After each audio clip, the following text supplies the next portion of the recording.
C'est le début du week-end, une bonne raison de veiller un peu plus tard peut-être et de passer ce début de nuit en notre compagnie sur Europe 1. D'autant que chaque soir de la semaine, de 23h à 1h, l'antenne vous est ouverte au 39 21 pour que vous puissiez nous parler en toute liberté de ce qui vous touche, de ce qui vous a ému ou mis en colère. Aucun thème n'est imposé, c'est vous qui composez le programme de cette libre antenne en parlant de votre vécu. D'autres auditeurs pourront alors nous rejoindre au 39 21 parce qu'ils se retrouvent dans votre histoire ou tout simplement parce qu'ils ont envie d'échanger avec vous. Ils pourront aussi nous livrer leurs réflexions à tout moment puisque nous sommes en direct par SMS au 7 21 21 code nuit ou par courriel sur le site europe1.fr. Ce soir, vous serez accueillis par Pauline et Asiba avec la complicité d'Antoine Crochon qui réalise cette émission. 39 21, je vous attends. Europe 1, Caroline Dublanche. Et je voulais envoyer toutes mes pensées les plus chaleureuses à Angelina, qui est hospitalisée en ce moment et qui me dit « Je n'ai pas oublié de prendre avec moi mon poste de radio pour ne pas rater vos émissions. » Et j'en ai même fait part à ma voisine de chambre. Il vaut mieux, ma chère Angelina, parce que sinon, si elle veut dormir, ça serait peut-être un peu compliqué. Ou alors, vous pouvez, je l'espère, amener vos écouteurs avec vous pour ne pas la déranger. Et puis, embrasser également très fort Nelly, qui me dit « Merci de votre présence chaque soir, vous êtes ma drogue à moi. » C'est une drogue douce, hein, je vous le dis souvent. Allez, on accueille tout de suite Patricia qui démarre avec nous l'émission. Bonsoir Patricia. Bonsoir Caroline. Bonsoir. Bonsoir, je suis très émue parce que je vous écoute pratiquement tous les soirs avec mon mari. Merci. Et j'avoue que là, on est un petit peu en colère, mon mari et moi, et déçus, je dois dire. Oui. Parce que on avait hébergé son neveu il y a 4 mois. Oui. Là, il est parti depuis le 25 mois. C'est-à-dire qu'il ne fait aucun effort. Quel âge a-t-il ? 33 ans. Oui. Donc, il ne fait aucun effort. Il passe ses jours et ses nuits sur Internet à faire n'importe quoi. Quand on veut l'aider à chercher du boulot ou du travail, il le fait pas. Donc, il ne participe pas du tout avec nous, quoi. Donc, quand il est là, et puis là, il est parti. On lui demande de nous rendre les clés de base, il le fait pas. Donc, ça nous met un petit peu en colère. Pardon, j'ai pas compris. Les clés de la voiture ? Non, on est là, on n'a pas encore de voiture, mais on compte bien en avoir. Mais ce sera une voiture sans permis. Non, mais il a les clés de chez nous, il a les clés et le badge de l'entrée d'en bas. Et ça nous met un peu en colère, en fait. Ça nous déçoit. Oui, il y a de quoi, oui. Et vous l'aviez hébergé, pourquoi il était venu chez vous à ce moment-là ? Eh bien, parce que quand on croyait, mon mari croyait qu'il avait beaucoup changé en bien. Et puis, il s'est aperçu du contraire. Il voulait, vous aviez envie de l'aider, en fait, ce jeune homme. Il nous a fait, c'est-à-dire que quand il était là, on s'est aperçu qu'il nous a fait des grosses notes de téléphone. Et ça nous a mis en colère parce que à cause de lui, on paye tous ses bêtises. Et là, il fait aucun effort. Donc, il continue à faire des bêtises. Quand on lui trouve du boulot, il y va pas. Mais là, il est parti, si j'ai bien compris. Oui. Et quand il est parti, vous avez pu lui faire part de votre déception ? Oui, je fais que lui dire parce qu'on communique avec lui quand je le vois connecté sur Internet. En plus, il a un ordinateur qui n'y appartient pas, donc qu'il appartient à une amie. Donc, je tiens beaucoup à le récupérer parce qu'en fait, c'est une amie à vous. Oui, voilà, une amie à moi. D'accord. Donc, c'est une amie avec qui il était il y a combien de temps? Jocelyne. Il y a 4 mois, il était avec une personne qui s'appelle Jocelyne, qui habite à Angers et qui ne méritait pas d'avoir un garçon comme celui-là parce que c'est. Ils étaient ensemble, ils sortaient ensemble. Voilà, mais elle ne l'a pas supporté au bout d'une semaine parce que. Et là, il y a une autre personne avec qui il était, qui s'appelle Sandrine. Ne donnez pas trop de prénoms, Patricia. Il vaut mieux pas qu'on puisse identifier, voyez, ni trop de villes. Amie, oui. Voilà. Une amie aussi. Donc, 4 mois également qui est restée là-bas. Donc, une amie qui ne méritait pas de souffrir. Donc, en fait, on est un peu déçus par lui, quoi, parce que il a eu une partie séparée. Et il a réagi quand vous lui avez dit que vous étiez déçu? Il réagit, non, parce il réagit pas beaucoup parce que, en fait, il fait que nous réclamer des sous pour lui, voilà, excusez-moi. Des sous pour il faut tout lui apporter sur un plateau d'argent, comme on dit. Et ses parents, comment ça se passe avec eux, puisque donc c'est le neveu de votre mari, donc oui, c'est ça. C'est le neveu de Jacques, mon mari. D'accord. Et vous êtes en contact avec ses parents? Non, pas du tout. C'est le fils de sa sœur. Mon mari ne voit pas sa sœur depuis. Il n'a pas de contact avec elle? Trop longtemps. Depuis la mort de ses parents. D'accord. Donc, on et lui, ce garçon, en quel terme est-il avec ses parents? Eh bien, il appelle sa mère de temps en temps. Mais bon, il le faisait d'ici, alors il téléphonait à droite et à gauche. C'est donc ce qui nous faisait des notes de téléphone. Et nous, on s'en est aperçus après. D'accord, donc il a des relations avec ses parents? Des relations, il n'a pas beaucoup de relations avec ses parents. Non, ça lui arrive de téléphoner de temps à autre, mais il va pratiquement pas chez sa mère. Donc, il espérait revenir chez nous et puis recommencer ses bêtises. Mais est-ce qu'il a travaillé déjà, ce garçon? Quel a été son parcours jusque-là? Il n'a pas beaucoup travaillé. Non, il a une petite fille avec son ex. Ah, il est papa. Voilà. Il est papa, mais il a aucune autorité. Il s'en occupe de sa petite fille? Il va l'avoir, oui, il va l'avoir. Oui, d'accord, il a un lien avec elle quand même. Disons que d'après ce qu'on m'a dit, il n'a aucune autorité avec sa fille. Mais est-ce que quel a été le parcours un peu parce que si j'imagine votre mari et vous avez décidé de l'accueillir, c'est que vous êtes attaché à lui, même si là vous êtes déçu par son comportement, c'est que vous aviez envie de l'aider. On ne déteste pas, loin de là. Non, j'ai bien compris. Voilà. Au contraire, vous aviez vraiment envie de l'aider, de faire qu'il s'en sorte un petit peu. Donc vous le connaissez, enfin votre mari le connaît depuis un moment. Quel a été son parcours à ce garçon? Eh bien, c'est pratiquement mon mari qui l'a élevé depuis son enfance. Donc, il a élevé mon mari a élevé combien de temps a élevé? Passez-le-moi peut-être votre mari, puisque finalement lui, non, il veut pas parler à l'antenne, il est timide, puisque vous lui demandez au fond. Non, c'est pas qu'il veut pas parler, mon mari. Oui, mais c'est compliqué parce que vous lui demandez à lui, il vous répond. La dame demande si tu voudrais bien parler avec elle, j'expliquais tout. Non, ça serait peut-être plus simple parce que. Il vous écoute. Oui, j'entends bien. Et vous lui posez les questions, il vous répond, mais du coup, c'est compliqué cette conversation à trois sans qu'il soit là. Non, c'est parce qu'en ce moment, il est trop fatigué, et puis mon mari. Bon. Mais oui, mais du coup, vous avez des. Alors, c'est dommage parce que c'est lui qui a, semble-t-il, un peu beaucoup d'informations s'il a élevé depuis qu'il est petit. Mais disons, moi, de mon côté, je fais tout pour aider Sylvain. Tout parce que je lui trouve du boulot et quand je lui trouve du boulot et que je lui dis sur MSN qu'il faut que quand je le vois connecté, je dis qu'il faut que tu trouves du boulot, que tu bouges si tu veux garder une personne. Et il fait rien. il se présente au boulot, mais la place est soi-disant prise. Oui, mais je vais vous dire une chose, Patricia. Il a 33 ans. Oui. C'est un homme, même si dans sa tête il se comporte pas comme tel.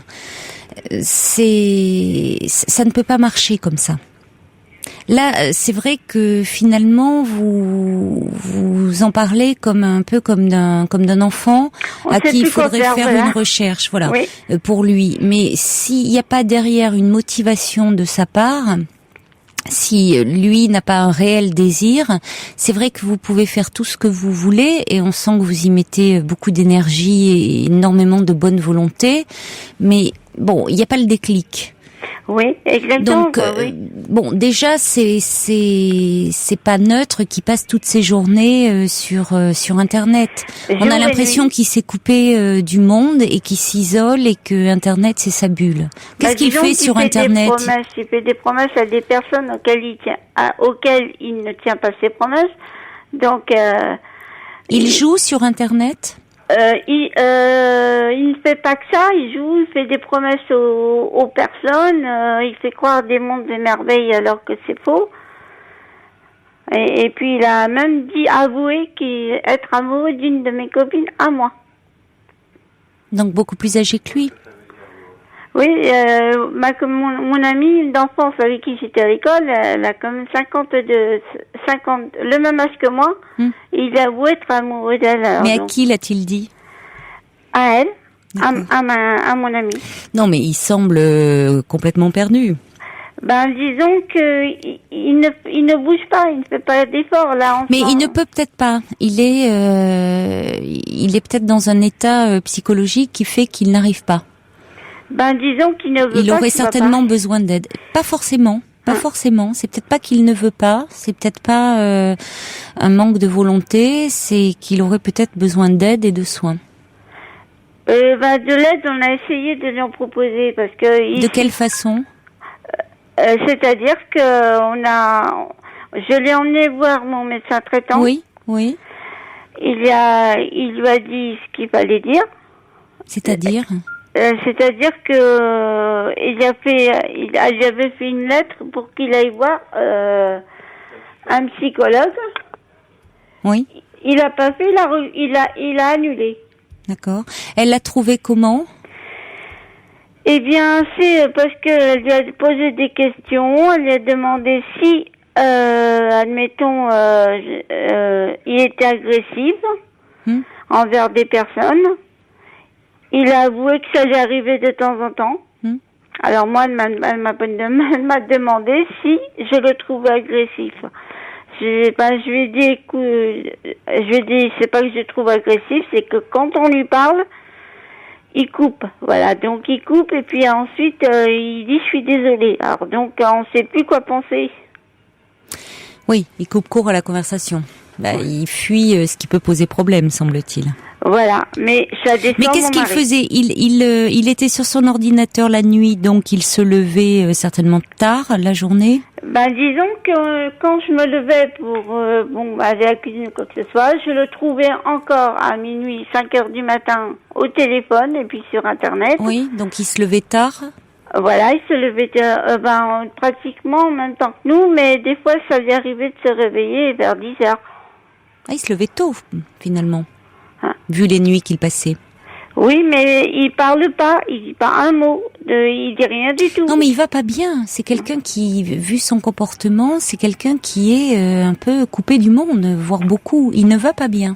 Seulement, on sait plus quoi faire, on sait plus quoi penser. Non, mais je crois que là, c'est même plus. Je crois qu'il est pas en état, d'après ce que vous décrivez, pour le moment. Il est complètement décalé. Comment voulez-vous, avec le rythme qu'il a actuellement, qu'il trouve un travail où, je sais pas, il doit commencer à 8h le matin?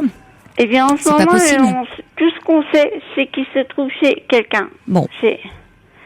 Il se trouve chez quelqu'un. Sur la ville de Saint-Étienne. Donc, et quand on lui demande quand est-ce qu'il doit nous rendre les clés de base, tout ce qu'il demande à mon mari, s'il peut payer le taxi. Voilà, c'est tout. Pour venir vous rendre les clés? Oui. Alors, Et pourquoi vous tenez tant à ces clés? Eh bien, parce qu'on pensait prendre plus grand. Bon, là, on habite dans un F2, et c'est très dur d'être à 3 dans un F2. Donc, on pensait prendre plus grand parce que... Mais pour l'accueillir? Voilà. Mais vous voulez continuer malgré tout? Non, mon mari n'y tient plus. Bon, alors donc, il n'y a plus urgence. Non, mais les clés de base, il n'en a plus besoin. Vous en avez assez, là. Vous voulez récupérer vos clés? Oui, voilà, c'est ce qu'on veut parce que bon. Écoutez, surtout... payez-lui le taxi alors. Hein. C'est surtout que bon, mon mari il tient pas trop non plus parce que. Non, mais je comprends. Bon, si c'est une sécurité pour vous, je comprends que vous vouliez récupérer vos clés. Payez-lui le taxi, hein. Après tout, qu'est-ce que j'ai envie de dire, vous n'en avez plus à ça près, hein. C'est pas ça, c'est que moi en ce moment, bon, je paye quand même mes frais dentaires, je paye pas mal de choses. Ses bêtises, tout ce qu'il a fait, je les paye. Donc, vous voyez. Mais quelle est votre demande là, ce soir, par rapport à moi? Justement le conseil, justement la demande, comme je vous écoute pratiquement tous les soirs. Donc, comme j'entends que vous aidez beaucoup les gens et leur donner des conseils, justement, quoi faire avec Sylvain, je ne sais pas. Non, parce qu'il y a deux choses. Vous semblez vouloir récupérer vos clés et en même temps... disons que on voulait lui donner une autre chance, pardon. Mais ce qu'on a peur, c'est que si on le reprend ici, admettons, il pourrait recommencer ses bêtises. Mais d'abord, vous en parlez un peu comme un enfant, donc je crois que ça peut. Non, c'est pas un enfant, non, je dis pas ça. Voilà, c'est pas un enfant. Non. C'est compliqué d'aider un adulte malgré lui, si lui pour le moment refuse l'aide. Ce que vous avez fait, voyez, l'amener voir votre médecin.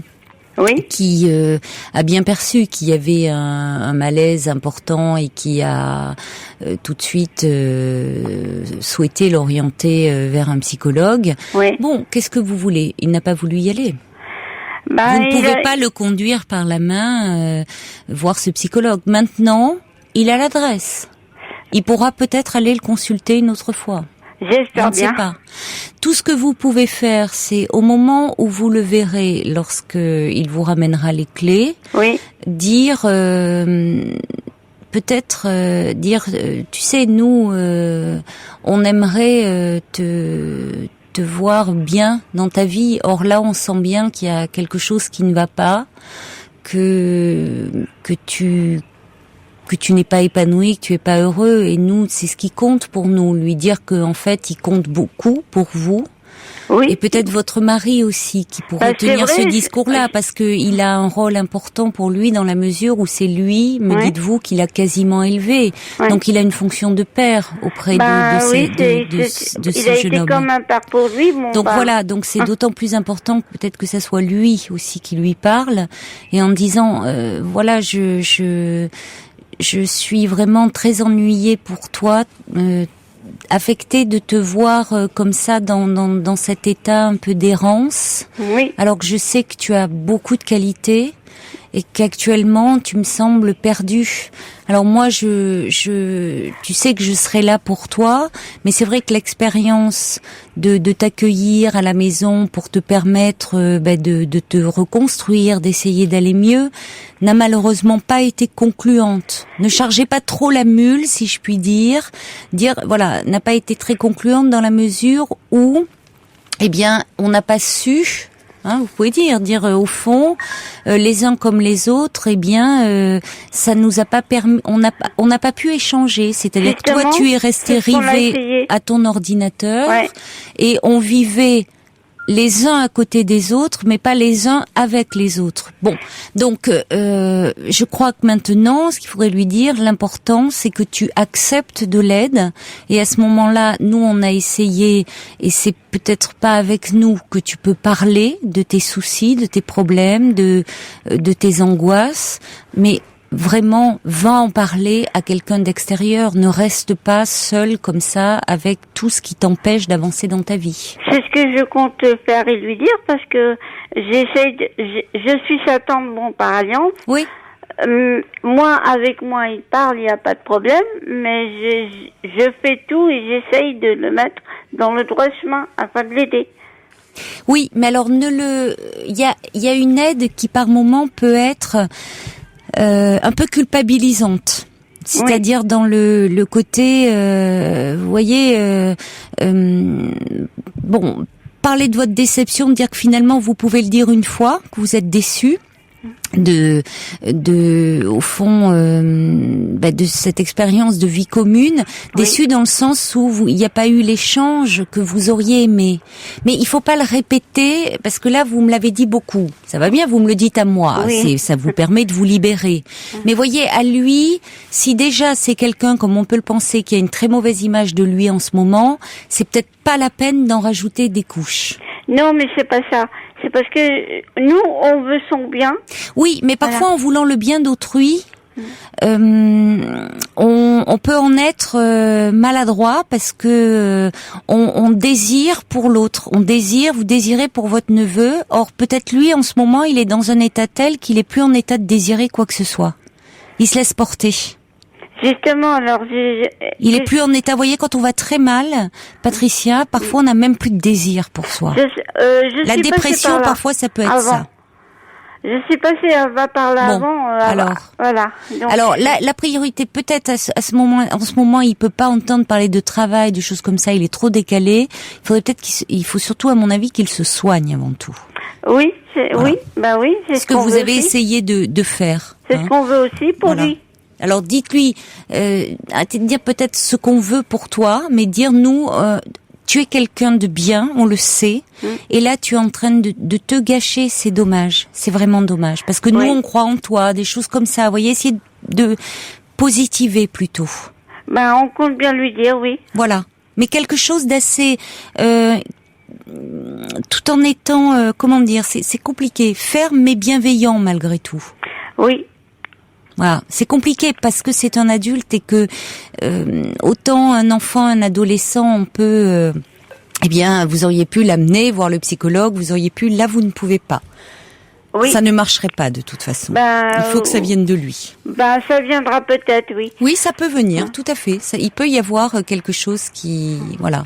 Lui laisser la possibilité de laisser une porte ouverte, c'est-à-dire comme vous le faites, que il sache que il peut revenir vers vous s'il y a un moment, un trop gros coup de blues, que vous êtes là, qui pourra en parler. De toute façon, on le laisse pas tomber. J'entends bien. Voilà, j'entends bien. Merci en tout cas de votre appel. Il y a un petit mail de Gabriel qui dit ce genre d'attitude, donc celle de votre neveu, cache parfois un profond malaise, un sentiment de faiblesse où la personne est spectatrice de sa propre tragédie et se sent indigne de l'effort fourni par ceux qu'il aime et finit par subir les épreuves et attend le point de non-retour qui le forcera à agir. Voilà. Ou parfois continuer à subir, c'est ça. Mais bon, c'est vrai qu'il y a des moments où il faut aller très loin, parfois dans la mésestime de soi pour un moment qui a une envie de renaissance, de faire un retour sur soi-même et pour dire ça suffit tout ça. Oui, on compte bien l'aider.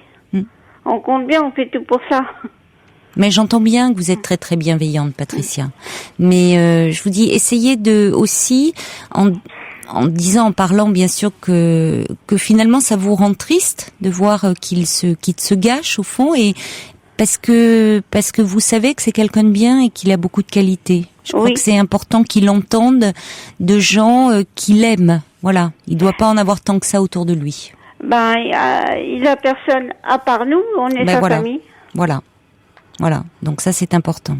Donc je compte bien l'aider, je ferai tout pour ça.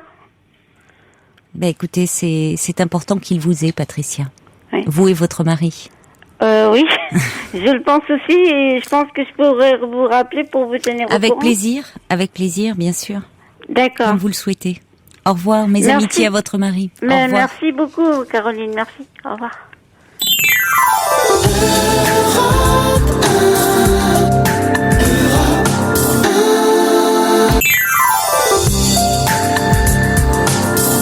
Jusqu'à 1h sur Europe 1, Caroline Dublanche.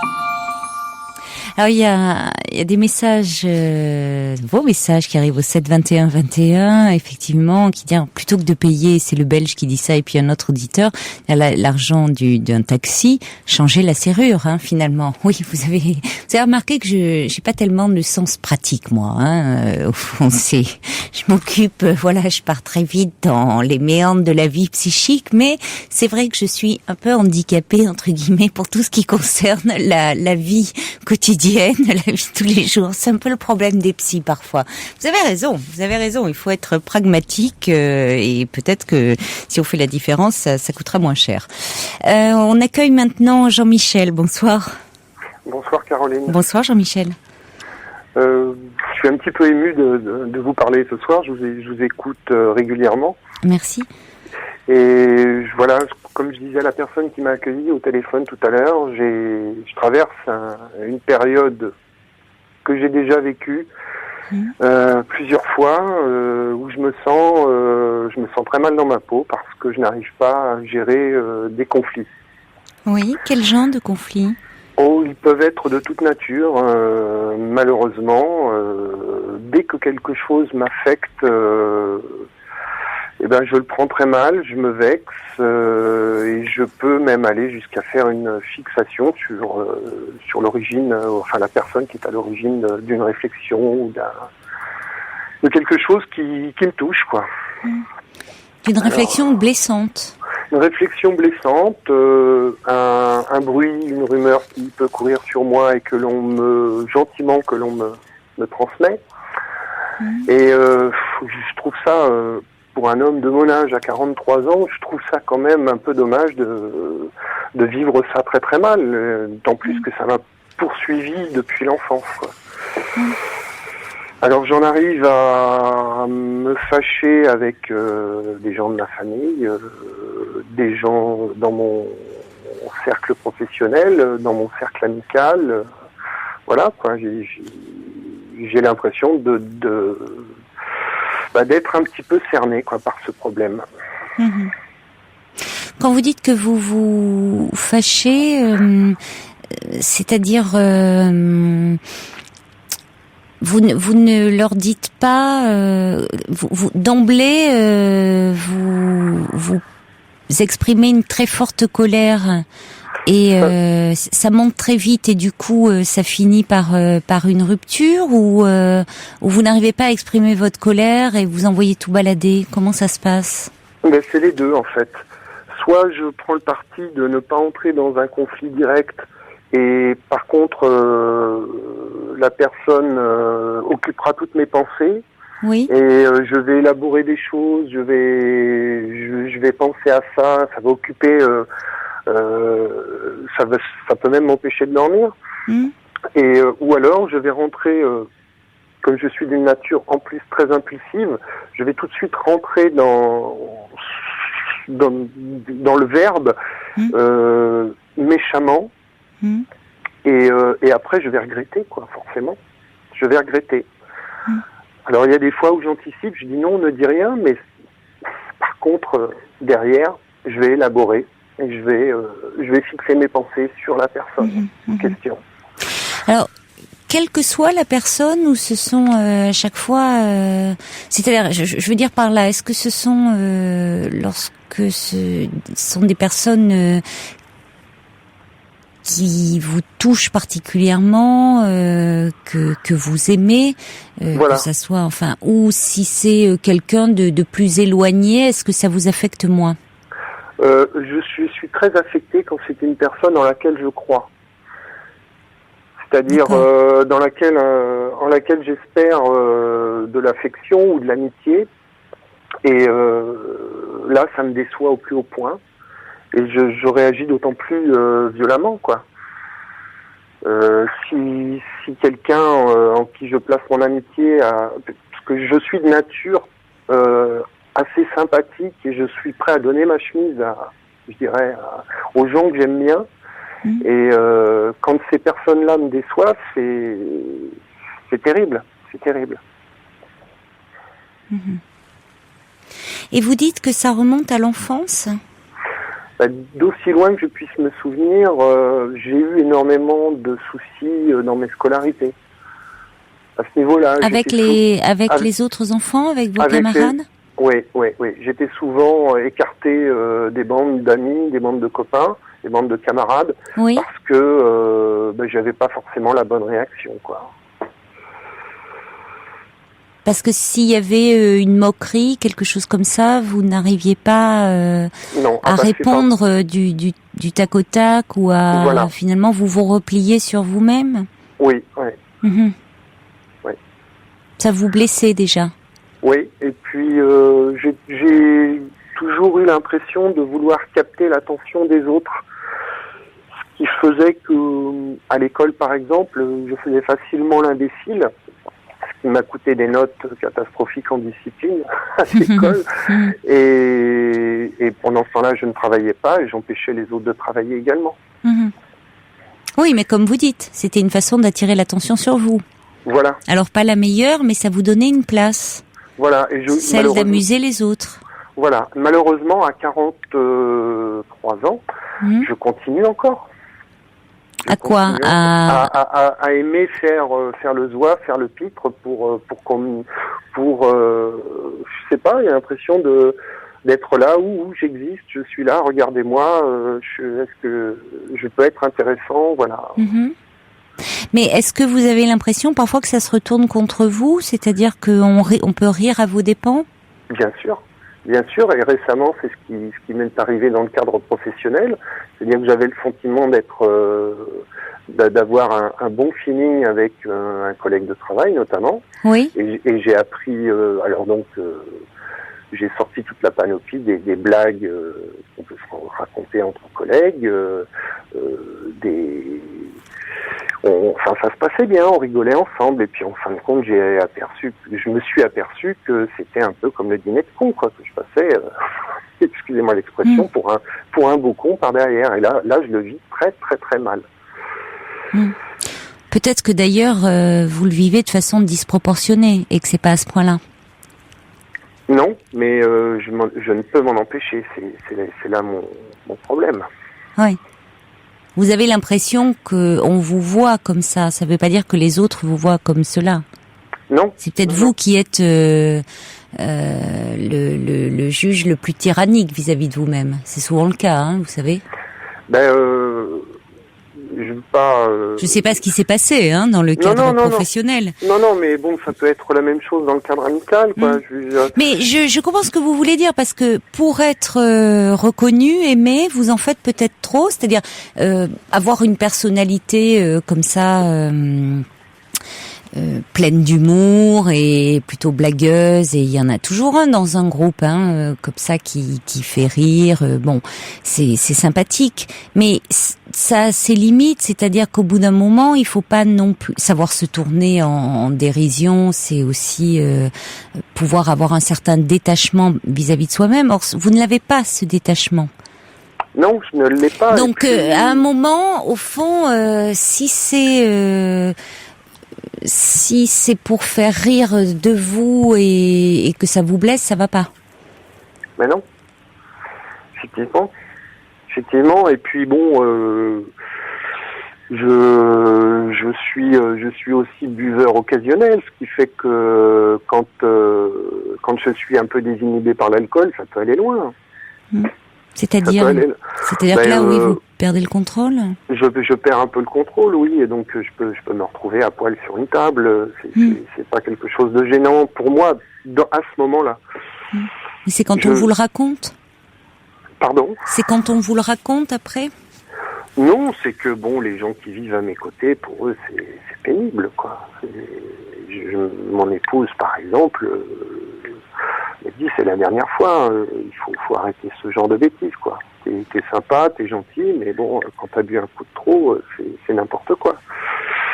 Oui, elle, ça l'ennuie. Mais ça l'ennuie pour vous, peut-être, d'ailleurs. Pour elle aussi, et puis oui. C'est vrai que c'est pas, je veux dire, ce n'est pas correct vis-à-vis des gens avec qui on peut être à ce moment-là, même si c'est des bons amis. C'est des bons amis, hein. Oui, mais quand même.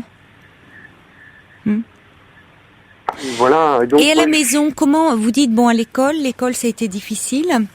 Dans la famille, comment on parlait de vous? Comment vous voyez?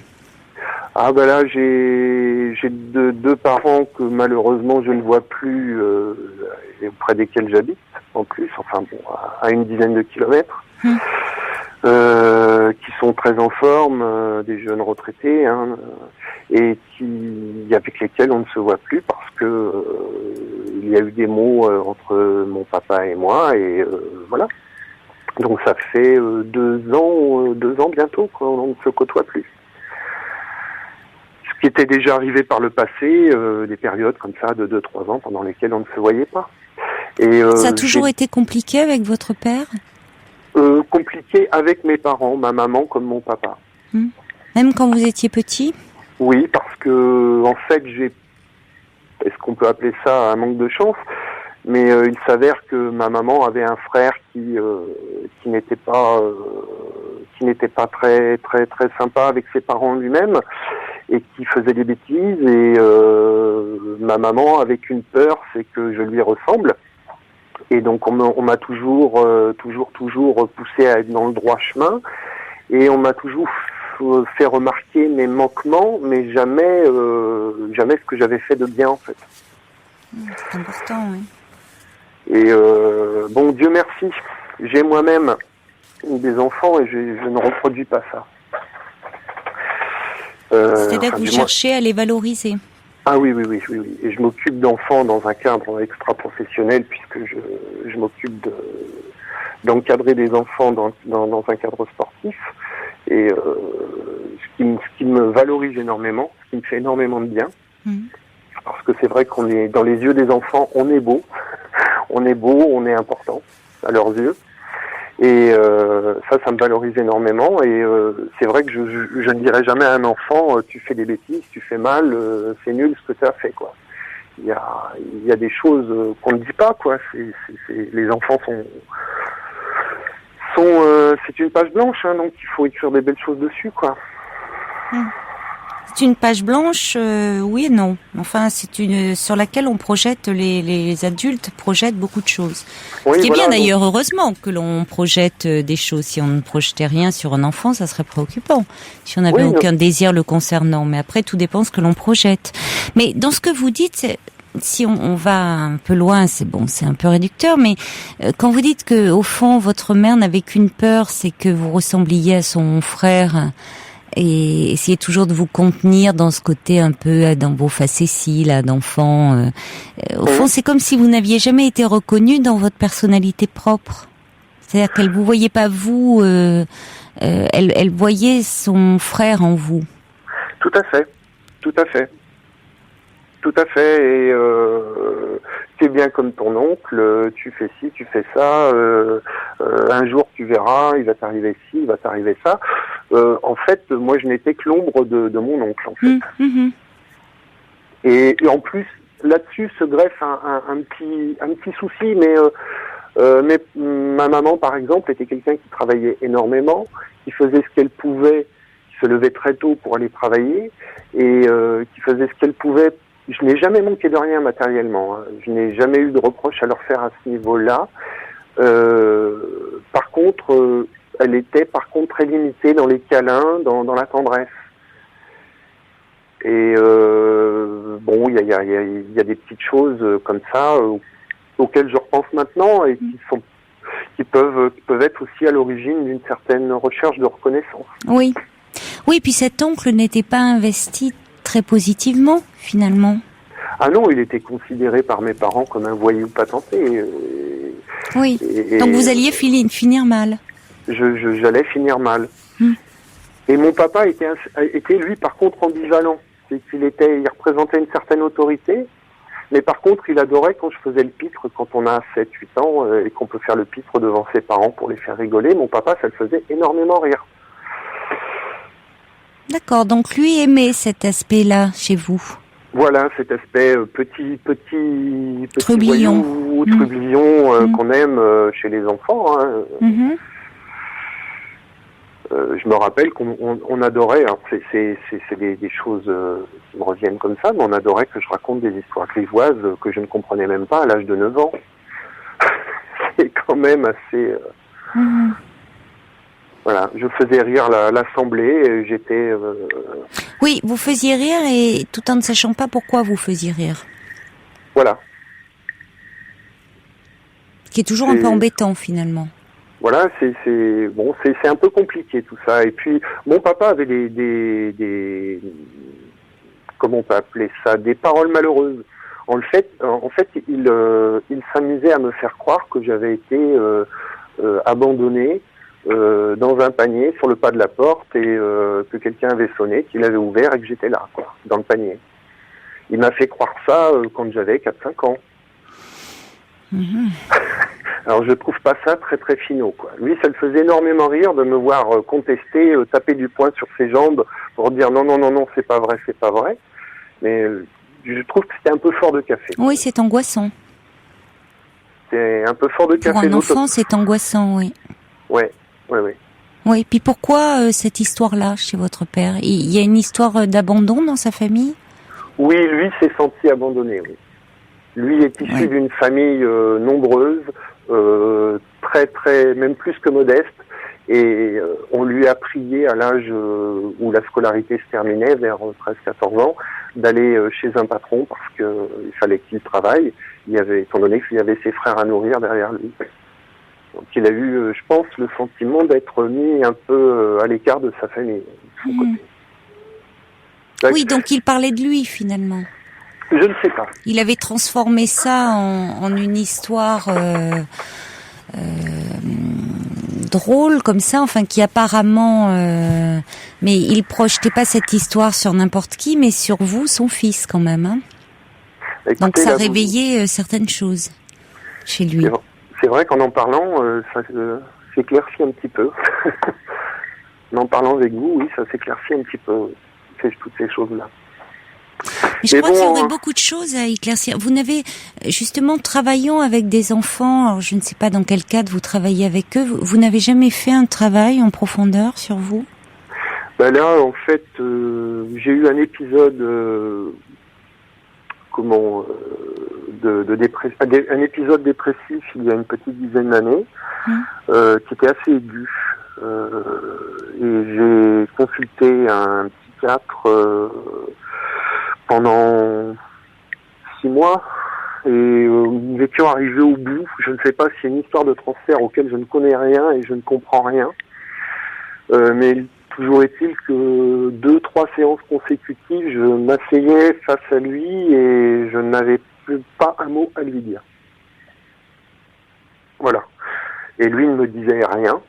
Et ça vous n'aviez pas un mot, c'est-à-dire il n'y avait pas de mots qui sortaient. Voilà, il n'y avait pas de mots qui sortaient. Il vous énervait, un petit peu, oui. Intérieurement, vous sentiez une certaine hostilité. Oui. Oui, c'est intéressant, hein. Oui, en fait, il ne m'a pas fait de cadeau parce qu'il n'était pas là pour m'en faire. Au départ, j'aurais aimé qu'il entre dans mon jeu et qu'il me plaigne un peu, qu'il rentre en empathie avec moi. Il ne l'a pas fait, il a posé des jalons, puisque là, c'était une phase assez aiguë, donc il m'a dit, qu'est-ce que vous voulez ça, ou vous voulez le clash, ou qu'est-ce que vous voulez? Et en fait, je me suis dit, toi, tu n'es pas mon ami. D'ailleurs, le thérapeute n'est pas votre ami, mais je me suis dit, toi, tu n'es pas mon ami, et au bout d'un certain nombre de semaines, on se voyait quand même tous les 15 jours, ce qui s'est rapproché.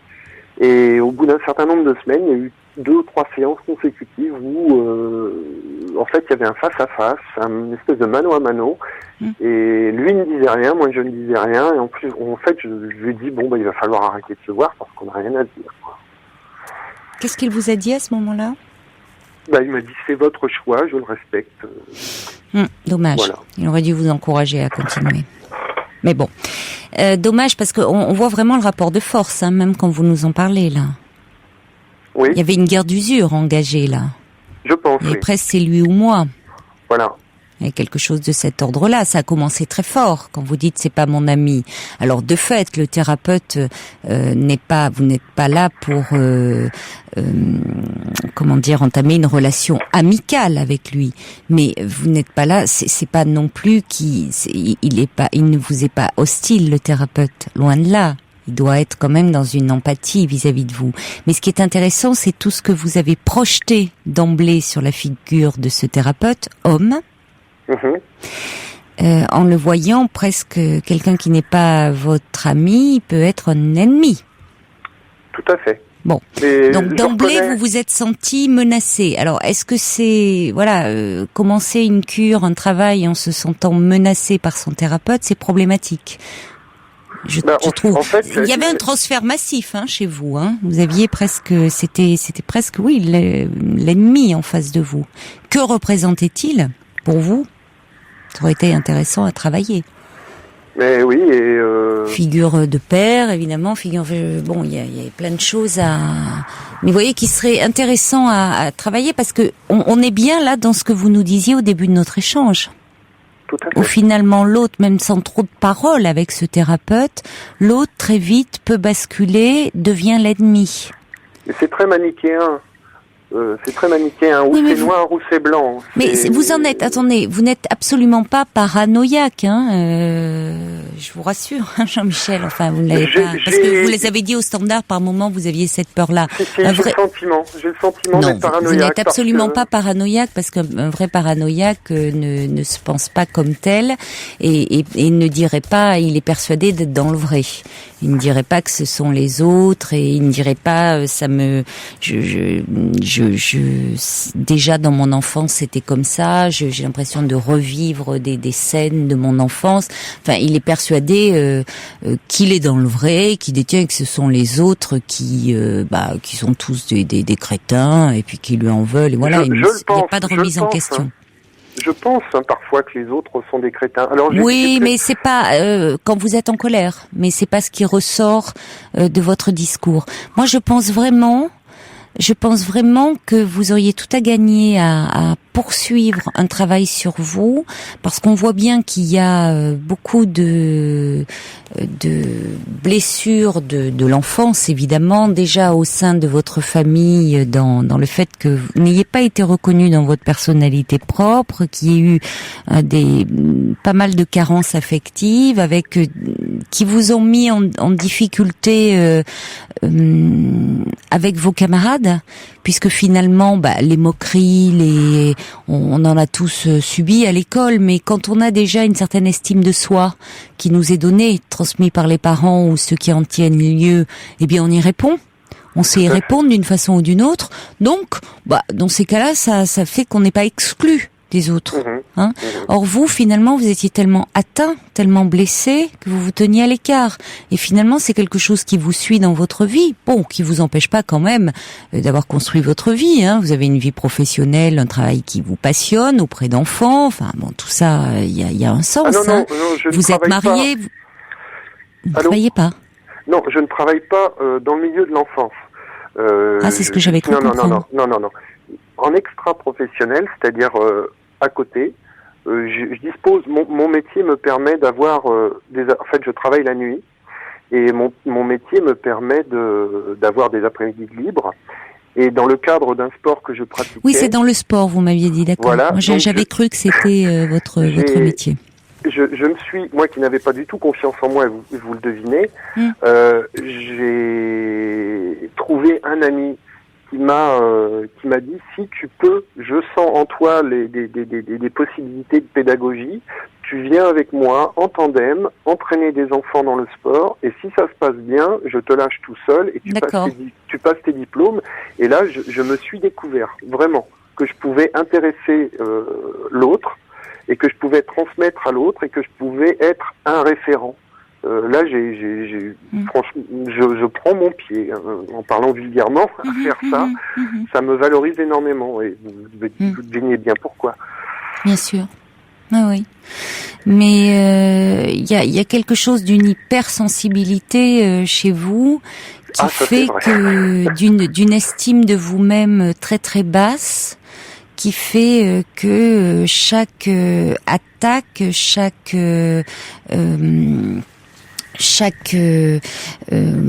critique, est vécue comme une remise en question de ce que vous êtes, et donc vous atteint profondément. Tout à fait.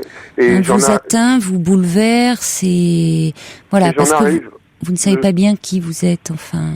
J'en arrive. Ah non, tout à fait. Alors là, vous faites bien de le dire. Je ne sais pas très bien qui je suis. Voilà. Je me demande ce que je fais là, et j'en arrive même dans des épisodes comme en ce moment à me dire que je ferais mieux d'en finir, quoi. Oui. Mais moi, je vais vous dire, Jean-Michel, oui, il faut en finir avec cette souffrance qui est la vôtre, parce que c'est une véritable souffrance. Il faut en finir avec s'il y a quelque chose à tuer, c'est vraiment cette mauvaise image que vous avez de vous-même. Oui, mais c'est avec ça qu'il faut en finir, mais pas avec la vie. C'est avec vraiment c'est vous qui êtes le plus tyrannique vis-à-vis de vous-même. Vous voyez, je reçois un message là au 7 21 21 qui dit: pouvez-vous dire à Jean-Michel qu'il projette sa non-estime de lui-même sur les autres et qu'il apprenne à s'aimer d'abord lui. Oui, et vous voyez, il y a encore d'autres qui disent il y a un autre message qui dit: il semble tellement anxieux, Jean-Michel, il a peur de perdre l'amour des autres. A-t-il assez d'estime pour lui-même? Marie, qui compatit avec votre souffrance. Quelqu'un qui dit: souffrant d'un problème similaire et déçu par des amis, on m'a expliqué que je donnais tout mais attendais trop en retour. Sergio, qui dit: les clowns extravertis sont souvent des gens malheureux, hypersensibles, qui se cachent derrière leur masque. Croyez en vous et tombez le masque, et vous verrez que je suis sûre qu'il y a quelqu'un de très bien derrière ce masque, mais il faut avoir le courage de le tomber et de savoir qui l'on est. Donc vraiment, reprenez un travail sur vous. C'est ce que je fais, parce que là, j'ai craqué. J'ai craqué il y a peu de temps. Il y a une quinzaine de jours, 3 semaines, et j'ai fait appel à quelqu'un qui m'a donné le numéro d'un psychiatre qui fait des thérapies comportementales. Alors je ne sais pas En tout cas, ce monsieur m'a reçu. Il a refusé. Il n'était pas très chaud pour me prescrire un antidépresseur. Mais en tout cas, il m'a confirmé que lui me parlerait. Parce que vous avez eu un bon contact avec lui? Oui. C'est quelqu'un qui est beaucoup plus âgé que moi. Et là, il y a peut-être. Il va travailler sur quoi avec vous? Je ne sais pas vraiment. Enfin, en tout cas, sur le conflit. Il m'a demandé pour la prochaine séance de me remémorer un conflit et pour essayer certainement de décortiquer la mécanique. Voilà. Oui, il va s'attaquer aux symptômes, quoi. Les thérapies comportementales s'attaquent aux symptômes. C'est-à-dire qu'il va travailler une situation, il va faire une mise en scène, et il va vous donner des clés pour savoir comment vous comporter. Oui, d'accord? Voilà, c'est cela, oui. Pour savoir comment vous comporter. Voilà, pour vous affirmer, pour apprendre à vous affirmer dans la relation. Bon, maintenant, toutes vos blessures anciennes, en thérapie comportementale, on ne travaille pas dessus, il faut le savoir. Ça, c'est vraiment une psychothérapie d'inspiration psychanalytique. Donc vous verrez, si cette thérapie comportementale vous permet déjà de vous sentir plus à l'aise dans la gestion, comme on dit, des conflits, et de vous donner un peu d'assurance, pourquoi pas? Voyez, si en plus vous avez un bon contact avec ce thérapeute. Mais sachez que si ça peut vous permettre déjà de gagner en assurance dans votre travail, mais si vous constatez que il y a des choses d'un mal-être, qui persistent, c'est parce qu'en fait les blessures du passé, ça, elles seront pas abordées dans la thérapie comportementale. On travaille pas sur le passé. Ça, c'est vraiment une thérapie d'inspiration analytique, mais qui peut être faite un peu plus tard. Voyez, c'est pas incompatible. Mais vraiment, s'il faut en finir avec quelque chose, c'est avec la mauvaise image que vous avez de vous-même, certainement pas avec la vie, Jean-Michel. Hein. Retenez ça. Je vous embrasse. Au revoir. Moi aussi. Au revoir. Au revoir. Merci.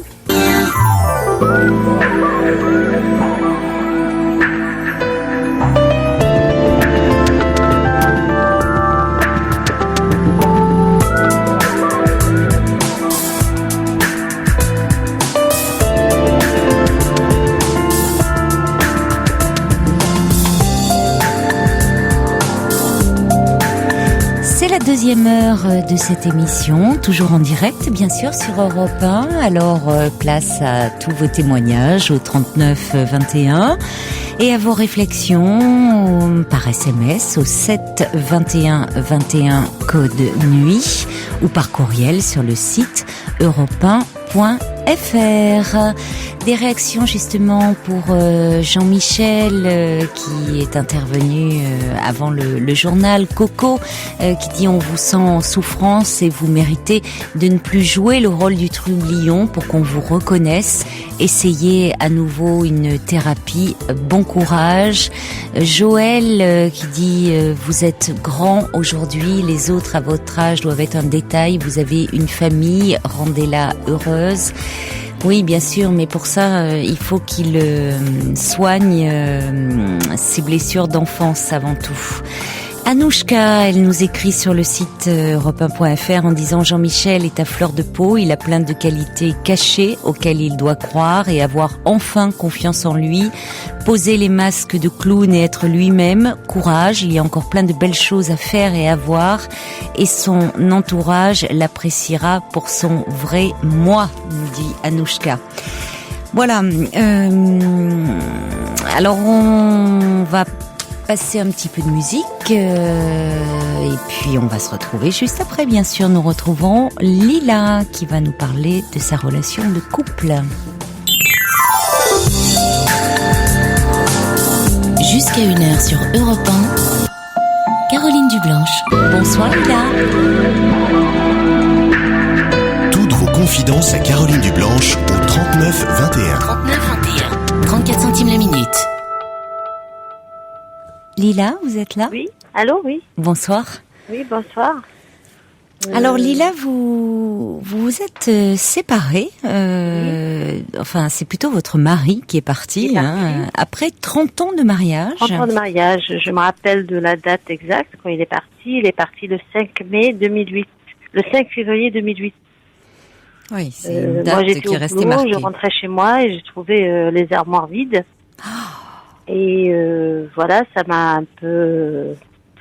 Ça s'est réellement passé comme ça, c'est-à-dire... Ça s'est passé comme ça parce que c'est un homme qui a eu toujours cette habitude de rupture, de partir sans me prévenir. Mais ça s'était déjà produit donc ? Ça s'est produit plusieurs fois et à chaque fois je pleure, je cours après lui, enfin je l'appelle, pardon, excuse-moi, enfin j'essaye de recoller les morceaux, alors que au fond, je sais qu'on est tous les deux fautifs, il n'y a pas que moi. Oui, j'allais dire, vous lui demandez pardon, pourquoi ?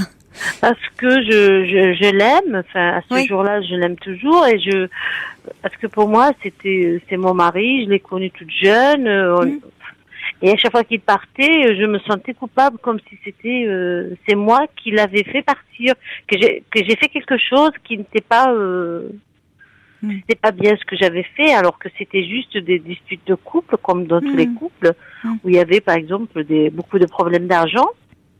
Où moi je travaille beaucoup et lui il travaille, mais je voyais pas son argent. Enfin, il s'occupait pas. J'avais 3 enfants, maintenant ils sont grands, ils sont partis, et c'est-à-dire tout ce qui était s'occuper de l'intérieur, enfin la maison, les enfants et tout ça, c'était pas son rôle. Alors je faisais la mère et le père en même temps, et à chaque petit conflit, c'était la fuite. C'était où il partait pour la soirée, je le voyais pas, il rentrait très tard. Oui. Ou c'était partir, vraiment, prendre ses affaires et partir. Oui. C'est compliqué. Vous pouvez pas parler avec lui. Non. Dès qu'il y a conflit, il s'en va. Dès que je parle, ça servait à rien, c'est-à-dire que tout ce que je disais, que c'était non, que c'était moi la mauvaise, que c'est moi qui savait pas se comporter. Après, elle avait fini par trouver une phrase qui était toute faite. C'est moi, je te connais très bien, comme si je t'avais fait. Alors moi, je lui dis, écoute, même ma mère, qui est vraiment ma mère, elle me connaît pas. Elle connaît ce que je lui montre. C'est très juste, bien sûr, bien sûr. Et c'était toujours pareil. Je te connais, je sais comment tu es. Enfin, des trucs. Et après, moi, je me sentais quand même. Il y avait des moments où je me sentais vraiment toute petite. Eh bien oui, c'est très infantilisant. Ce sont généralement les parents qui disent ça. Oui, mais moi, après, j'ai dit, c'est vrai, oui, c'est moi. J'ai fait ça. J'aurais pas dû sortir. J'aurais pas dû faire ça. Enfin, je me reprochais beaucoup de choses. Vous l'avez connu à quel âge? Je l'ai connu, j'avais 19 ans et demi. D'accord. Et on s'est connus, c'était vraiment, c'était l'amour, hein. C'était le premier homme de votre vie? Le premier homme de ma vie. J'ai quitté mon travail pour lui, pour venir en France. Enfin, c'était pour moi, c'est l'homme de ma vie. Enfin, c'est avec lequel je devais finir ma vie, finir mes jours. C'était moi, c'était ça. Alors vous êtes revenu le chercher là cette fois-ci? Non, quand il est parti le 5 février 2008. Février 2008, et ben j'ai pleuré et je me suis dit non, je l'appellerai pas. Cette fois-ci, je vais pas l'appeler parce que ça a été trop loin.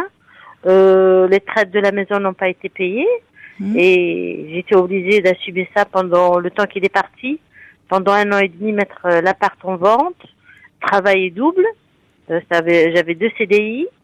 Je travaillais la journée, je travaillais la nuit. Oh là là. Et comme aide-soignante de nuit. Et la journée, je travaillais aussi dans un institut pour personnes handicapées. Bah dites-moi, oui. Et que je faisais 75 heures par semaine pour payer les traites de la maison, pour qu'on me vende pas l'appartement. Et après, je suis arrivée à le vendre. Et pendant toute cette période, j'étais tellement sous pression que je l'ai oublié, quoi. C'était oui, vous êtes noyée dans le travail. Voilà, dans le travail, et vendre cet appartement avant qu'on me le saisisse, payer les dettes qu'il m'a laissées, parce que c'était aussi un joueur qui jouait beaucoup. Ah oui. Et j'ai pris tout ça en main, et j'avais mon fils avec moi il avait à l'époque 19 ans. Oui. Et j'assumais ça, et faire la mère forte, je faisais celle qui était forte, mais le soir j'étais complètement, je pleurais, je priais, enfin Mais vous deviez être épuisée de fatigue surtout. Et j'étais fatiguée, dépression sur dépression, aller voir le médecin, prendre des somnifères, enfin, je suis passée par tous les phases. Vous n'aviez pas le temps de penser finalement. Je pensais à rien du tout, j'étais un robot, je me levais, j'allais travailler le jour, j'enchaînais la nuit, j'enchaînais le matin, c'était vraiment une vie de dingue, quoi. C'était le travail, sauver l'appartement, après l'appartement était vendu. Et après, j'ai dit, bon, je ne pense plus à lui, je vais faire le deuil de cet homme qui m'a fait trop de mal, parce que ça m'a rappelé plusieurs ruptures où j'étais toujours là à lui dire de revenir. Oui.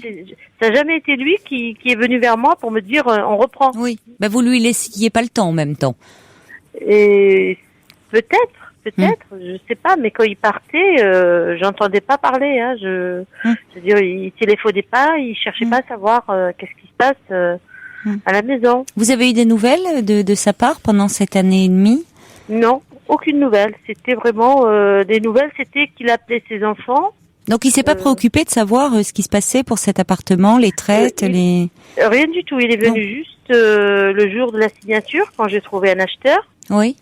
Il est venu, il a signé la promesse de vente. Après, ça a été, j'ai remis les clés après au nouveau propriétaire, et après c'était basta. Hein. Il est parti, et après j'ai plus cherché à le revoir. Et là, c'est par l'intermédiaire de mon fils qui a 30 ans. Un jour, qui me parlait et il m'a dit, écoute, maman, ça serait dommage que vous reparliez pas et tout ça. Moi, dès qu'il m'a dit ça, mon fils, c'était comme le sauveur, quoi. Ah oui, ça serait bien que ton père m'appelle, que je le revoie et tout, et je suis retombée dans le même piège. Je recommence la même chose. Alors que pendant 1 an et demi, j'ai essayé de survivre avec cette blessure, mais là... Vous avez été très courageuse, oui. D'un seul coup, le fait que mon fils... oui, vous dites, tiens, oui. Ça vous a Je dis, oh, titillé de nouveau. C'est super, il y aura une relation, même si on va commencer par se parler et tout ça. Après, on m'a conseillé, autour de moi, écoute, si tu le vois, ne lui parle pas du passé, ne parle de rien. Faut parler juste, des trucs banals de la vie. Et vous vous êtes revus alors? Et alors, on s'est revus, il m'a appelé au téléphone, on s'est parlé. Et la première conversation qu'on a eue au téléphone, elle a été un peu, je sais pas comment qualifier ça, parce que il m'a parlé, ça va, oui, ça va, et toi, ça va. Et après, d'un seul coup, est-ce que tu as des aventures? J'ai dit, écoute, franchement, moi, je comprends pas pourquoi tu me parles d'aventure. Parce que pour moi, 30 ans, on peut pas effacer du jour au lendemain et je pouvais pas me lancer dans des aventures comme ça. Pour moi, la vie s'est arrêtée. Pas la vie sexuelle ou quoi que ce soit, tout est arrêté. Oui, bah oui. Et lui, il me sort ça. Moi, écoute, moi, j'ai des aventures. J'essaye de me reconstruire. Si je rencontre quelqu'un, je refais ma vie. Je comprenais pas le sens de tout ce qu'il me disait. Et ça m'a blessée. Et à un moment, je lui ai dit, écoute, ça me blesse ce que tu me dis. Oui, c'est pas très délicat de vous raconter tout ça. Franchement, si toi, 30 ans, tu les as effacés d'un seul coup, chapeau. Ça veut pas dire, cela dit, ça ne veut pas dire qu'il les a effacés, hein. Je dis, moi, 30 ans, j'arrive pas. Après, il m'a dit, faut avancer, faut pas penser au passé. Enfin, au téléphone, toujours. Au téléphone, ça, c'était pour d'un côté, il me consolait, tout ça, et de l'autre côté, il m'enfonçait en me disant, en parlant d'aventure. Oui, c'était déplacé. Et après, il m'a dit, écoute, on va se voir telle date, tel jour, est-ce que tu es libre? Moi, j'attendais que ça, je vous dis la vérité, hein, c'était, quand est-ce que je le revois? Moi, je suis toujours amoureuse de lui, j'arrive pas à faire ce deuil de ce mariage de 30 ans. Et quand je l'ai revu, on s'est revu à l'extérieur, on a bu un café, et après, j'ai dit, écoute, on va, non, écoute, tu m'emmènes pas chez toi? J'ai dit, écoute, t'as vraiment envie de venir chez moi? Il me dit oui. Alors moi, comme une idiote, hein, je me suis comportée comme une gamine de 18 ans amoureuse. J'ai dit ok, oui. Et je l'ai invité chez moi. Il est venu chez moi parce qu'il savait pas où j'habitais. Oui. Et là, il est rentré normalement. Il s'est installé, il a bu son café, il a discuté un peu, mais on n'a pas parlé du passé. Oui. Il y avait rien. Et après, il y a un moment, j'ai posé une question bête. J'ai dit, dis-moi, est-ce que tu m'aimes toujours? Il m'a dit oui, bien sûr que je t'aime toujours. On peut pas effacer 30 ans. Enfin, c'était tout le blabla. 30 ans de vie commune. Ça m'arrive de penser à nous. Je t'aime. C'est pas forcément du blabla d'ailleurs, hein. J'ai pas oublié. C'était tout ça. Je dis, c'est vrai que tu m'aimes. Tu m'as pas oublié tout ça. Ah, il dit non. Il m'a dit je t'aime. Mais après, il a mis un petit mais moi, j'aimerais bien qu'on reste amis. Qu'on se voit de temps en temps. Si tu as besoin de quoi que ce soit, tu comptes sur moi, tu m'appelles et tout. Moi, je dis oui. Moi, rester amie avec toi, je sais pas si je peux. Oui. Parce que moi, pour moi, je t'aime. Je peux pas te considérer comme un ami. Oui. Vous lui avez dit que vous ne lui avez pas dit que c'était un peu paradoxal. Oui, parce que ça me paraissait bizarre de dire à quelqu'un je t'aime et restons amis. Et après, j'ai dit il y a tel jour l'anniversaire de mon fils, de Samy qui venait de fêter 21 ans. Est-ce que tu veux venir? C'était le 31 août. Il m'a dit ok, pas de problème, je vais venir à l'anniversaire. Donc vous vous êtes quittés comme ça, en tout bien, tout honneur. Voilà, c'était chez moi, c'était vraiment, il m'a pris dans ses bras, il m'a embrassé. Il était embrassé. Mais embrassé, vraiment, c'était un baiser. Comme un homme amoureux. Comme un homme amoureux. Il m'a pris dans ses bras, il m'a dit, t'as pas changé, t'es belle. Il m'a sorti tout. Mais il est parti. Et après, il est rentré chez lui, au revoir, merci, je reviendrai pour l'anniversaire, il est revenu. Et l'anniversaire, ça s'est bien passé, on a fait des photos, mais c'était vraiment la famille qui retrouve. Il y avait mes 3 enfants, il y avait des amis et tout. Et alors vous, de le voir comme ça amicalement, qu'est-ce que moi, vous ressentez? amicalement, je lui ai dit que amicalement, ça me suffit pas. D'accord. J'ai dit, moi, tu as été mon mari pendant 30 ans, moi je t'aime toujours. J'ai essayé pendant 1 an et demi de ne pas te contacter, de ne pas t'embêter, parce que j'avais pas envie de refaire les mêmes erreurs, de courir après lui, de lui dire reviens, de pleurer. J'ai pris sur moi. Et là, me dire ami, j'ai dit je peux pas. À la rigueur, enfin, je voulais faire un peu d'humour. Et à la rigueur, je te préfère comme amant, mais Oui. pas comme ami. Vous lui avez dit? Oui, je l'ai dit, je te préfère comme amant. Et comment Comme a-t-il mon amant. réagi? Il m'a Tu l'as regardé. dit, c'est comme flatteur. ça. Au bout de 30 ans que vous vouliez le garder en tant qu'amant, Oui, c'est plutôt flatteur pour il m'a lui. regardé, mais j'ai trouvé que ça l'a pas choqué du tout. Bon, écoutez, en même temps, vous êtes resté marié 30 ans. S'il était choqué, quand même. Mais Oui. et après, il y a une troisième rencontre. Il est venu aussi à la maison parce qu'il y a Vous le fait venir de loin, oui. avec un conflit avec mon fils qui passe en ce moment il est dans une phase un peu difficile parce qu'il nous reproche à moi et à son père tous les problèmes qu'il a, enfin des problèmes d'adolescent, tous les disputes, c'est à cause de nous qu'il est comme ça, qu'il a pris du poids, qu'il est malheureux, enfin c'est rentré dans autre chose. Oui. Et j'ai appelé mon fils, le grand qui a 30 ans, qui a appelé son père, et son père qui est débarqué au milieu de la nuit. Et là, on a essayé de calmer le jeu. Après, ça s'est très bien passé. Mon fils, celui d'21 ans, il est parti avec sa sœur. Et je me suis retrouvée juste avec lui. Avec lui. Alors, je sais pas si c'est mon mari, si c'est mon ex, parce qu'on n'est pas divorcés.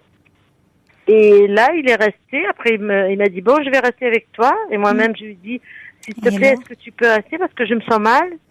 Est-ce que tu peux rester avec moi? Il m'a dit, ok. Il m'a dit, je vais garer la voiture et je reviens. Alors, moi, je lui ai préparé le canapé, tout. Et je lui ai dit, voilà, je t'ai tout préparé. Je suis partie dormir dans ma chambre. Et là, il m'a suivi dans la chambre. Oui, oui, c'était un peu cousu de fil blanc, oui. Et là, il me dit non, écoute, si je suis restée, c'est parce que je vais rester avec toi, viens dans mes bras. Bon, donc chérie. Finalement, là, ce soir-là, vous avez renoué. Enfin, vous avez eu une relation sexuelle. Et je lui ai dit, écoute, comme tu m'as dit, je sais pas si j'aurais dû dire ça ou pas, mais comme tu m'as dit que tu as eu des relations, enfin, tu as des aventures, moi, j'aurais peur, quoi, sans préservatif, sans rien. Oui. Là, il m'a répondu, il s'est énervé. Écoute, c'est ma vie privée et tout ça. Je dis oui, c'est ta vie privée. D'accord, mais il se trouve que ça vous concerne. Oui, mais moi, après, on est passé à l'acte parce que je l'aime. Non, mais j'ai bien compris, oui. C'est l'amour. On a fait l'amour, ça s'est bien passé. Il a passé la nuit chez moi. Et le matin, il est parti travailler. Et après, il y a eu une deuxième fois, c'est pareil. Et il est venu chez moi. C'est pareil.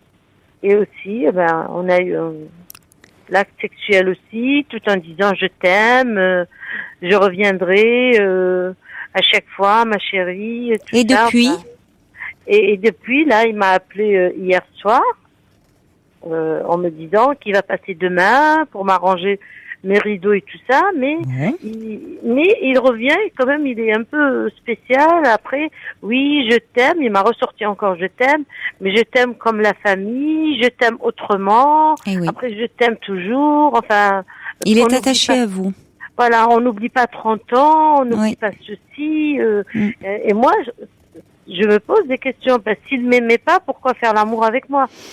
Surtout, comme il dit qu'il a des aventures. Oui, mais Lila, vous savez que on peut dissocier aussi l'amour et le sexe. Ça veut, bien sûr qu'il vous aime, mais il vous dit qu'il vous aime quand même différemment. Il vous aime, il est très attaché à vous, mais de là, j'ai l'impression qu'il y a une différence quand même d'intensité. Vous êtes extrêmement en attente.